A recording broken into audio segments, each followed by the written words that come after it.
stop me if you've heard this one before. Disney takes a well-loved Lucasfilm property and does a sequel to it and modernizes it and does their own thing with it. What could possibly go wrong? Well, I'll tell you what went wrong here in the next few minutes. But before we get to the video, remember to go into the description and click on the link for a free ebook if you like fantasy. And remember to subscribe to this channel so you get more great content. All right, let's do it.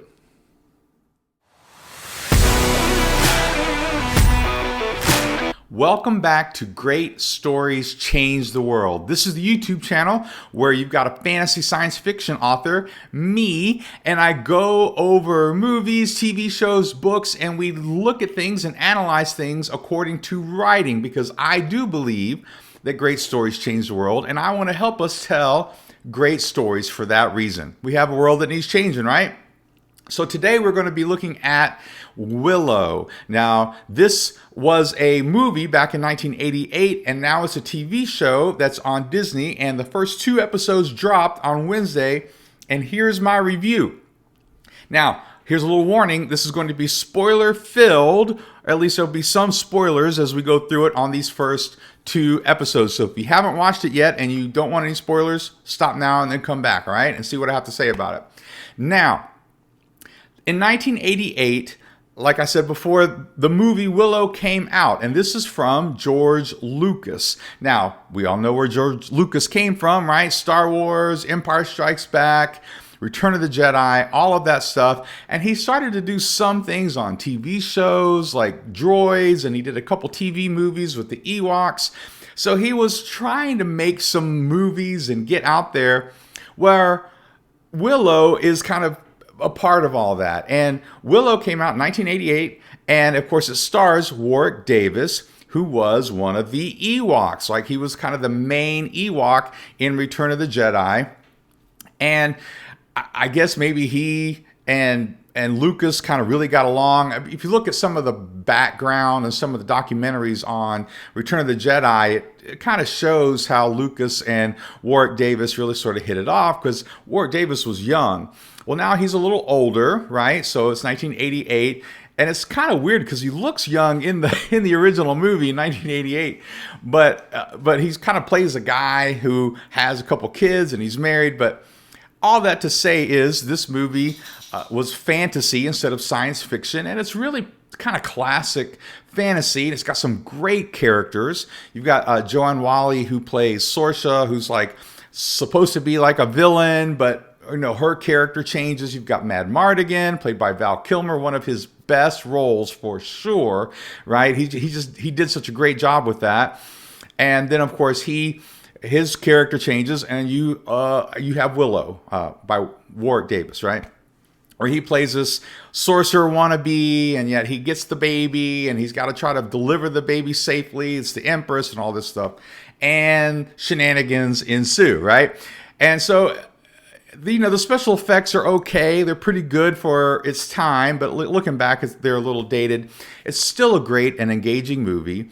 And for those of us who were around in that time, we loved George Lucas and Star Wars. We loved Willow. It's still a very well-loved movie by a lot of people. So there's this huge nostalgic element. So Disney decides to do a sequel, like they do. After they bought Lucasfilm, they have, you know, the rights to all of those properties, which includes Indiana Jones, which is coming out like next summer, I think, right? So they have all the rights to all this stuff. So they decide they're going to use it. They're going to make money off of it, like they did with Star Wars. Now, you know, just as a quick aside, I wasn't super crazy about the sequels. A couple of the live action shows have been good, and some of the things have been okay. I love The Mandalorian. Andor was really good. A couple of the other ones are, they're okay. So, but here they decided to do it again. Now, I got my hopes up because I thought, what a great idea. We kind of revisit Willow, revisit the Empress, you know, what's going on, how did everything kind of shake out afterwards. And so I kind of got my hopes up. And silly me, I should have known better after, you know, Disney did what they did with definitely the sequels, and to some degree, Obi-Wan Kenobi and Boba Fett, and some of that stuff is just to make money. It's not to be great story necessarily. And you kind of see some of that. Some of it's great. Like I said, Mandalorian and Andor. But so with Willow, I watched the 2 episodes and I was just really disappointed in a lot of ways. And so I'm going to talk about 5 ways that I was disappointed with Willow based on the first 2 episodes. All right. So reason number 1, what are the stakes here? You've got a lot of really confusing sort of goals with each character, and that's not necessarily bad. But when we're dealing with like, what are the stakes of the show? So essentially, you've got some characters. So Mad Mardigan and Sorsha get married, and they've got some twins, and Mad Mardigan is gone because Val Kilmer can't, perform like he should be able to if he's going to be a part of this. So that's very sad. So they kind of give you a reason, or they just kind of don't really super explain it, but they kind of get there a little bit in episode 2, which is another problem. But what are the stakes here, right? So these twins, you've got Eric and Kit are the twins, a boy and a girl, and he gets kidnapped in the first episode. Spoiler, right? He gets kidnapped, and so they decide to go get they decided to go get him, but they got to go beyond this magical barrier and go try to find him. And but along the way, they start talking about saving the world, and it's good versus evil, and there's evil coming, and I'm like, well, what are the stakes here? Are we trying to get the brother? Are we trying to, are we fighting a thing of good versus evil? And then they throw in a whole other thing about this like armor that Mad Mardigan was looking for, and this is a goal now, kind of too. It just got really kind of convoluted, and they're just trying to get these people on a quest. That's really what they're trying to do. So story reasons, and it's just lazy story. Okay, it's lazy writing because you're not giving me any sort of real stakes that make me really care, and you didn't really establish much of a relationship with Kit and her brother, and you can do that in a short period of time, but they didn't. Okay, so first of all, the stakes. The stakes are kind of vague, and then they just sort of add things along the way. They're like, oh, there's this sea that no one's ever crossed. So there's just kind of a lot of stuff in there that they just kind of throw in there because they want to put all these people on a quest, all right? There's some other plot issues. So Kit and Eric are the prince and princess, right? And Sorsha is the queen, and they kidnap one of the royal family. So guess who the only future is of the kingdom? Is Kit, all right? But then at the same time, Kit was supposed to be marrying this prince from like the only other good kingdom that they were allies with. And so that prince, they weren't really happy about it. And there's romance issues and stuff going on. And she wants to be her own person. And that's cool. But so when the guy gets kidnapped, when Eric gets kidnapped, who do they send? Do they send like a crack team, like the best warriors? Like who do they send? They decide, let's send the future of our nations off to certain danger and very possibly death, right? And it's just sort of weird that they would just do this, and there's no argument about it. Like they're going to argue about whether they get married, and Sorsha's going to force her daughter to get married to this guy, even though she doesn't want to. But then Kit is like, hey, I think I'm going to go after him, and everybody goes, sounds like a great idea. And I'm sitting there going, this is the future, and the other prince goes too. So the future of 2 kingdoms are going to go on this quest of like there are only like 4, 5, 6 people, and you're just going to send them across this barrier that they have to, do to protect them from evil and all of this stuff. It just seems like it's a plot hole. Another plot hole was, so there's this kitchen maid who happens to be the Empress Allura, right? Now grown up, not a baby anymore. And she's in love with Eric, and they kind of set that up in the beginning. They're making out in the beginning and everything. And so she goes after him too. She decides she's going to run off. That's sort of interesting. But she's got a horse. Where did she get the horse? We don't know. How does a kitchen maid just get a horse? Does she steal it? Like, these would have been great character building sort of things to show us, right? That's more for number 3 or 4. And then when she gets to him, they're like, you're just a kitchen maid. You can't fight. Why are you here? This is dangerous. And then she leaves, but where'd the horse go? And then she kind of comes back. It was just confusing. Like, there was no story reason to do a whole bunch of stuff. And then she's trying to cross this ravine and almost falls. And there was just a lot of character choice moments that they didn't earn. You got to earn character choice moments, and they didn't earn them, and they didn't earn good emotional moments.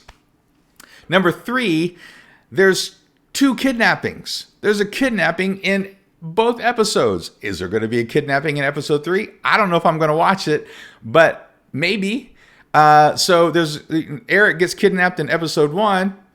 Allura gets kidnapped in episode 3. 2. There's this whole big, we're going to need her. We need to train her to fight against evil, right? All of this stuff. And all of a sudden, she gets kidnapped too.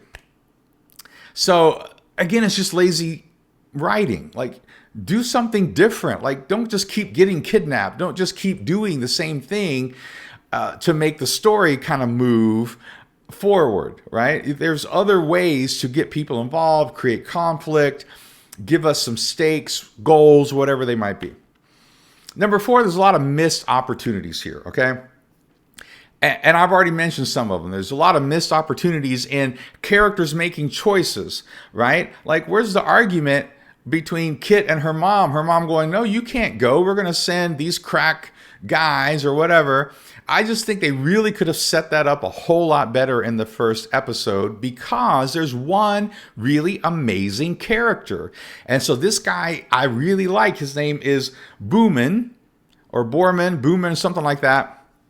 And he's like tall, and during one scene in the first episode, it was really kind of cool because the queen doesn't know what to do. And so she goes down into the dungeon and she asks this guy in a cell what to do, or she's kind of talking with him. And I thought that was really, really interesting. And then it turns out this guy is like some super warrior guy or something. So she says, I'll pardon you if you go after if you go along on the quest, right? And of course, that's kind of a missed moment too, because like he just kind of go, okay, cool, all right. And later on, we find out he and Mad Mardigan were friends, and so there's some history there. That was a cool character. They could have really led with that character a whole lot more as kind of a story reason, and maybe Kit like leaves to go. There was a whole lot of possibilities that they could have done besides what they did do, which was kind of boring and didn't make sense. Okay, and then finally, there's a lot of the acting that just falls flat. And I can't really blame the actors a whole lot because the script is just flat in and of itself. So there's a whole lot of just bad dialogue and sort of kind of forced dialogue here and there. And so there's just a lot of stuff that, like I said, just they haven't earned the emotional moments that they want to have, and then they don't have the emotional moments that they could have. And because of that, I guess if you're an actor, maybe it's hard to kind of get the character and get into character. I don't know. This isn't as much an acting YouTube as much as about the writing side of it. But just as a viewer, some of the acting just fell flat. There were great moments, like, Kit has an argument with her brother and then he gets kidnapped and she's like, sorry, Mom. I'm like, well, that could have been a little bit more intense, don't you think? Like, she's the warrior, she couldn't save him, and blah, blah, blah, blah, blah, blah, right? A little bit more. So those are the 5 reasons that I really think they just dropped the ball on this Willow sequel that's on Disney Plus. But it doesn't really surprise me because they had a lot of the same issues with the sequels that they did. Like the sequels were just kind of thrown together. Doesn't seem to be a whole big plan, and that's really what this feels like with Willow. It feels like they wanted to do one. They got the characters back, a lot of the actors back, so they decided they would do it, and they just kind of threw a story together. And let me just say, oh, and by the way, one of the guys involved, his last name is Kasdan, who's kind of, and I'm guessing he's related to Lawrence Kasdan, who's like an amazing script writer. And I'm sorry, like that must be nepotism because I don't see the connection. I don't see the quality that I would expect from that name. And that's probably mean to say, but I really thought that there was a lot of good things they could have done with this, and they had some elements that they could have really mixed well, and they just didn't. All right, so that is my review. There's some spoilers in there of the first 2 episodes of Willow. You let me know what you thought about it in the comments. Remember to go into the description and click on that link for free ebook fantasy fiction, right, that I wrote, so you can check out some of my writing. And remember to subscribe to this channel. All right, so this has been Great Stories Change the World, and I'll see you next time. Peace.